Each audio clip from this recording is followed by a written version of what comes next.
Hello दोस्तों, जय हिंद। जैसे कि आप लोग को पता है कि हम टॉपिक बाय टॉपिक को करते हुए जा रहे हैं। राष्ट्रपति का क्रम पढ़ाए, प्रधानमंत्री का क्रम पढ़ाए, पंचवर्षीय योजना, भारतीय राष्ट्र कांग्रेस के अधिवेशन, जनगणना और चक्रवृद्धि ब्याज मैथ में भी आप लोगों को किए हैं। बीच में कुछ 10 दिन के आसपास से वीडियो अपलोड नहीं कर पा रहे थे, कुछ काम था, इसी के वजह से। इसके लिए आप लोग से क्षमा चाहते हैं। आप लोगों को कंटिन्यू रेगुलर वे में आप लोग से चलते रहेगा क्लास। तो आइए, आज हम लोगों का इम्पोर्टेंट टॉपिक है चट्टान। तो चट्टान पढ़ते हैं। आज से आप लोग रेगुलर वे में कंटिन्यू आप लोग से हम लोग मिलते रहेंगे। आइए, आज का टॉपिक है चट्टान। चट्टान जिसको रॉक बोलते हैं। चट्टान एग्जाम के दृष्टिकोण से काफी इंपोर्टेंट है, इसीलिए हम चट्टान को लेके आए हैं। बताए, चट्टान 3 प्रकार का होता है। कितने प्रकार के? 3 प्रकार के। एक होता है आग्नेय चट्टान, एक अवसादी चट्टान, एक कयांत्रित या रूपांतरित चट्टान। देखिए, आग्नेय चट्टान, अवसादी चट्टान, कयांत्रित या रूपांतरित चट्टान है क्या? चट्टान कितने प्रकार के? 3 प्रकार के। आग्नेय, अवसादी, कयांत्रित या रूपांतरित। देखिए, पहले थोड़ा सा हम आप लोग को बता दें कि क्या है आग्नेय चट्टान, क्या है अवसादी चट्टान, क्या है कयांत्रित चट्टान। तो अब देखिए, ये सतह है, फर्श। सतह के नीचे कुछ धधकता हुआ आग का गोला है। यही आग का गोला उद्गार यानी ज्वालामुखी उद्गार के द्वारा नीचे से अगर ये लावा अगर ऊपर आ जाए, किसी विस्फोट के कारण नीचे से ऊपर आ जाए ये लावा, और यही लावा, लावा या मैग्मा बोलते हैं इसको, ये धधकता हुआ आग का गोला है। यही मैग्मा जब ऊपर आके ठंडा होने के बाद धीरे धीरे परत के रूप में जम जाए तो इसको हम लोग कहते हैं आग्नेय चट्टान। आग्नेय चट्टान यानी ये लावा, अगर ये लावा या मैग्मा धरती के अंदर यानी सतह के अंदर से निकल के किसी विस्फोट के द्वारा मैग्मा या लावा जो है निकलता है, ये सतह पर आके अगर चट्टानी रूप ले ले यानी कि परत नहीं, ये चट्टान का रूप जम जाए, यही लावा मैग्मा धीरे धीरे जम जाए कुछ वर्षों में और जम के ये चट्टान बना ले, इसको हम लोग बोलते हैं आग्नेय चट्टान। और यही आग्नेय चट्टान जब चट्टान है तो हवा लहर किसी के द्वारा धीरे धीरे कट के यही परत बना ले, तो इसी को हम लोग बोलते हैं अवसादी चट्टान। अवसादी चट्टान जो सतह के नीचे से निकला लावा या मैग्मा, यही मैग्मा या लावा ठंडा होके जब चट्टान का रूप ले लेता है, कठोर रूप ले लेता है, तो उसको हम लोग बोलते हैं आग्नेय चट्टान।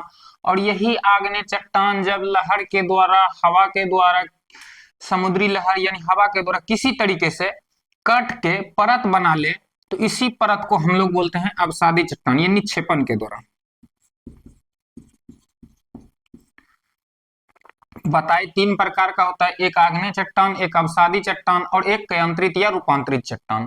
कयांत्रित या रूपांतरित देखिए, ताप या दाब के कारण, ताप या दाब के कारण अगर यही चट्टान धीरे धीरे कट के महीन कण में टूट के चट्टान का रूप ले ले, तो इसको हम लोग बोलते हैं कयांत्रित या रूपांतरित चट्टान। कयांत्रित या रूपांतरित। तो आप लोग देखें, यही आग सतह के ऊपर जब मैग्मा या लावा जम के सतह पर ठंडा होकर जम के चट्टान का रूप, कठोर रूप ले लेता है, तो इसको हम लोग बोलते हैं आग्नेय चट्टान। और यही आग्नेय चट्टान कट के परत बना ले लहर द्वारा, तो इसको हम लोग अवसादी चट्टान बोलते हैं। और यही अवसादी या कयांत्रित आग्नेय से भी डायरेक्ट कयांत्रित में बदल सकता है। किसके द्वारा? ताप या दाब के द्वारा। तो वही टूट के कण बाय कण टूट के कण कण में टूट के ये परत बना लेता है, जिसको हम लोग कयांत्रित या रूपांतरित चट्टान बोलते हैं।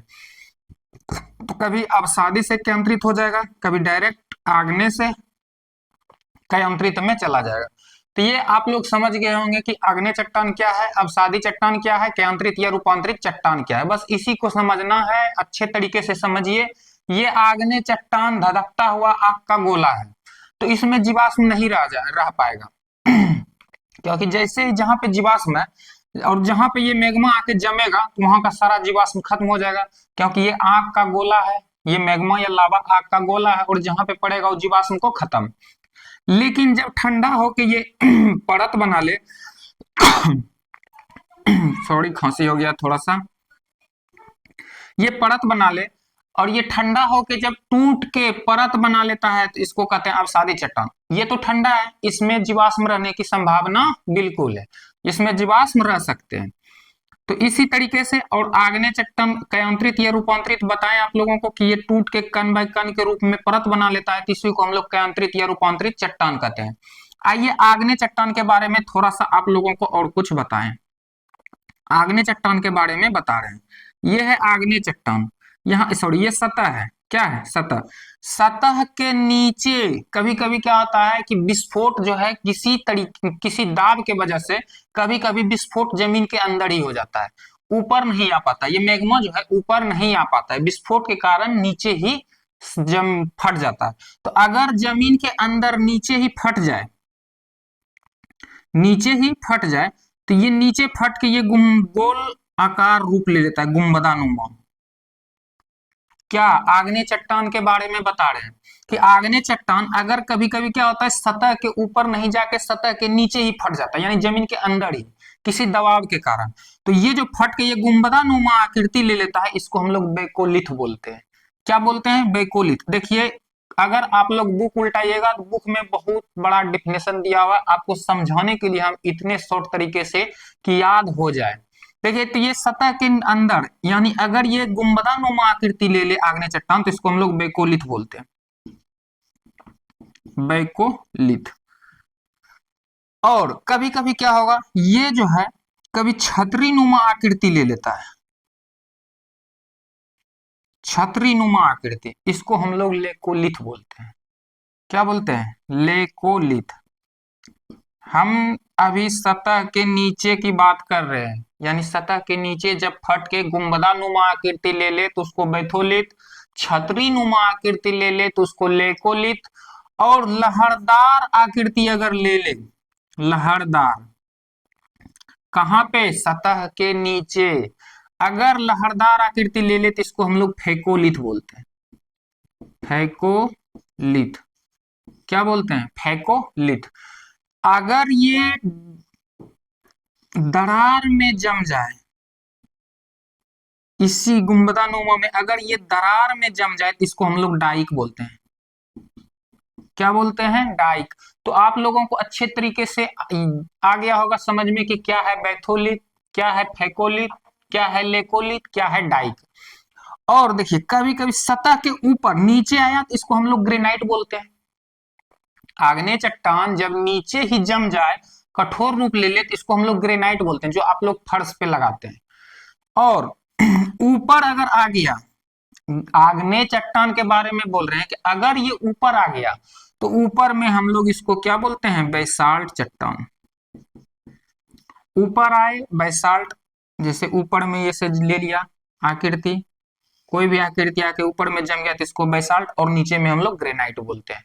तो ग्रेनाइट चट्टान बैसाल्ट चट्टान किसका भाग है? आग्नेय चट्टान का भाग है। और यही आग्नेय चट्टान अगर नीचे में गुंबदानुमा रूप ले ले तो उसको हम लोग बैकोलिथ, छतरी नुमा आकृति ले ले तो इसको लेकोलिथ, लहरदार आकृति ले ले तो उसको फेकोलिथ, और गार्ड यानी कि गार्ड यानी गड्ढा में अगर गड्ढा में जम जाए तो इसको हम लोग क्या बोलेंगे? डाइक। तो उम्मीद है कि आप लोगों को ये अच्छे तरीके से समझ में आ गया होगा। तो आइए हम लोग आग्नेय चट्टान, कयांतरित चट्टान और अवसादी चट्टान के बारे में जानते हैं। तो देखिए डिफिनेशन तो आप लोगों को अच्छे तरीके से समझा दिए हैं, बस लिखिए समझिए। तो आग्नेय चट्टान, आग्नेय चट्टान, तो आग्नेय चट्टान का कुछ डिफिनेशन लिखिए। देखिए सतह के ऊपर पृथ्वी पर 8 जो है इंपोर्टेंट 8 तत्व से मिलकर बना है, जिसमें ऑक्सीजन है 46%, सिलिकॉन है 27%, एल्युमिनियम है 8%, इसी तरीके से मिलकर बना है। मुख्य 8 तत्व है जो कि आप लोगों को थोड़ा सा ध्यान में रखना है। तो देखिए आग्नेय चट्टान, आग्नेय चट्टान बताएं कि आप लोगों को कि जीवाश्म रहित है, इसमें जीवाश्म नहीं पाया जाता है। क्यों नहीं पाया जाता है? क्योंकि धधकता आग का गोला बाहर आता है तो उसी में जो भी जीवाश्म है खत्म हो जाता है, तो ये जीवाश्म रहित होता है। जीवाश्म नहीं पाया जाता है। क्यों नहीं पाया जाता है बताएं आप लोगों को। आग्नेय चट्टान के बारे में बताएं कि ये जो है आग्नेय चट्टान कठोर होता है, काफी कठोर होता है। आग्नेय चट्टान कठोर होता है। एग्जाम्पल लीजिए, तो इसमें क्या होगा, आग्नेय चट्टान से क्या क्या निकलेगा, कौन कौन से धातु निकलते हैं, तो देखिए लोहा, निकेल, सोना, तांबा, यही सब निकलता है। क्या क्या निकलता है? लोहा, निकेल, सोना, तांबा इत्यादि। तो पूछेगा किस चट्टान से लोहा निकलता है, तो बता देंगे आग्नेय चट्टान। किस चट्टान से निकेल निकलता है, तो आग्नेय चट्टान। तांबा, आग्नेय चट्टान। सोना, आग्नेय चट्टान से। ये धधकता हुआ आग का गोला है, यही परत बनाता है। इसी तरीके से अब सादी चट्टान में आइए।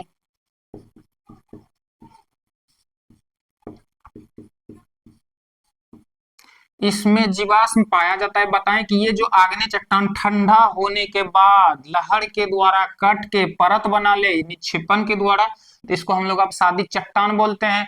तो इसमें जीवाश्म पाया जाता है, जीवाश्म पाया जाता है।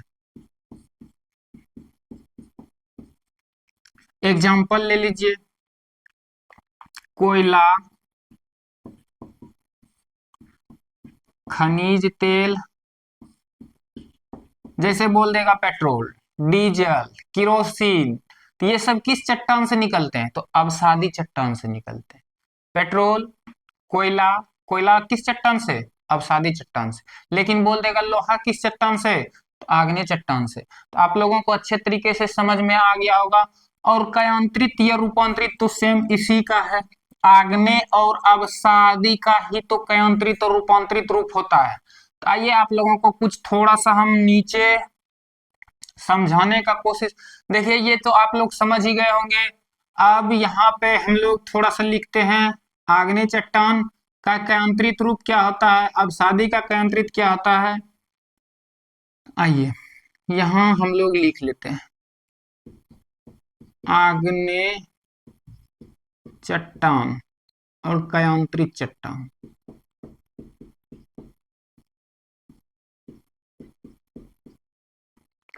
आग्नेय चट्टान क्या क्या, एक तो आप लोग को बताए ग्रेनाइट, कि ये जो नीचे अगर आग्नेय चट्टान नीचे ही विस्फोट करके कठोर रूप ले ले तो उसको ग्रेनाइट बोलते हैं। तो ये आग्नेय का उदाहरण है, ग्रेनाइट। और क्या होता है, बैसाल्ट। बताए कि ऊपर चढ़ के अगर ऊपर चला जाए तो बैसाल्ट,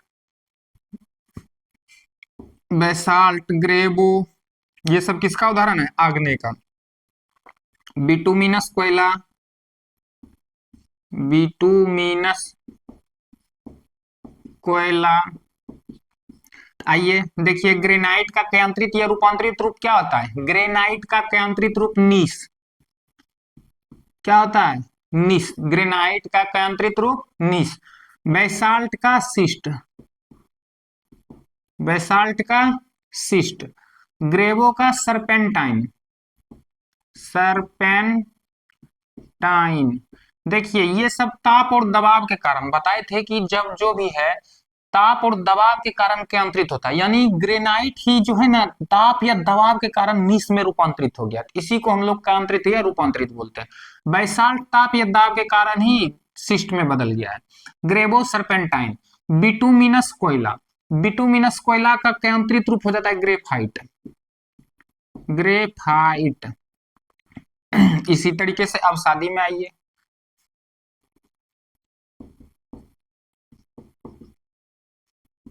अब शादी चट्टान, इसका केंद्रित रूप कयांत्रित चट्टान। तो ग्रेनाइट, अब सादी चट्टान में देखिए क्या होता है। अब सादी चट्टान में देखिए, एक तो स्लेट, सेल। सेल अब सादी चट्टान है जो कि काफी बार पूछा गया है। सेल थोड़ा सा मिटा देते हैं, आप लोग देख ही लिए होंगे इसको।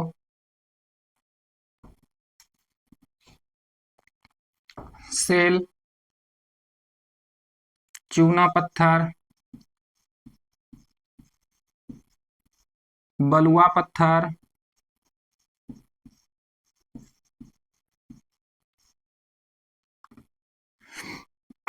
सेल, चूना पत्थर, बलुआ पत्थर, लिग्नाइट कोयला, लिग्नाइट कोयला, डोलोमाइट, डोलोमाइट। सेल का केंद्रित या रूपांतरित रूप स्लेट, चूना पत्थर संगमरमर,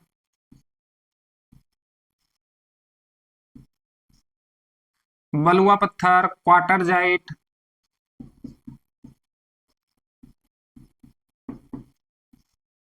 लिग्नाइट एंथ्रासाइड,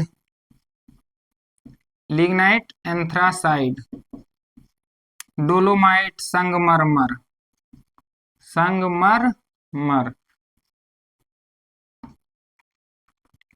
तो ये अवसादी चट्टान है सेल, जो कि काफी बार पूछा गया है। सेल भी अवसादी, और अवसादी का केंद्रित रूप स्लेट। और चूना पत्थर संगमरमर, बलुआ पत्थर क्वार्टरजाइट, लिग्नाइट कोयला एंथ्रासाइड, डोलोमाइट कोयला संगमरमर। तो ये आप लोग को आग्नेय चट्टान अवसादी बता दिए। इसी तरीके से कयांत्रित का भी कयांत्रित होता है। कयांत्रित का कयांत्रित, यानी कयांत्रित भी कयांत्रित में बदल जाता है। बताएंगे आप लोग को सेल चक्र क्या है, उसी में आप लोग देखिएगा कैसे बदलते जाता है, चक्र कैसे चलते जाता है। तो देखिए, यह है कयांत्रित रूप। कयांत्रित का कयांत्रित, कयांत्रित,